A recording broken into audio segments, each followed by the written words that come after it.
So you got yourself a new Dyson vacuum. Now they do sell extra spare accessories, and this is a plus. If you lost your power connection to actually recharge your Dyson, this is a way to do it. Now be aware that this only works with certain models. We're going to list them here, or what type of models is supposed to be working.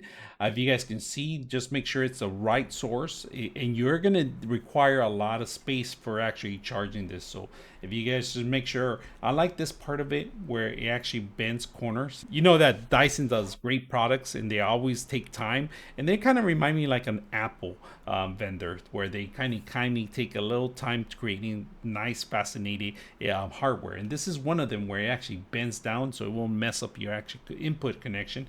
Now they do sell them as a spare or as an extra, or if you lost your the existing one that you have, you can always replace this one. Now this works for many models, like I said. So hopefully you guys enjoy this, and if you need any kind of help on any kind of these products, you can always reach out to Dyson themselves and go to their site, or you could buy this accessory through Amazon. So go ahead and take a look and see what you guys think.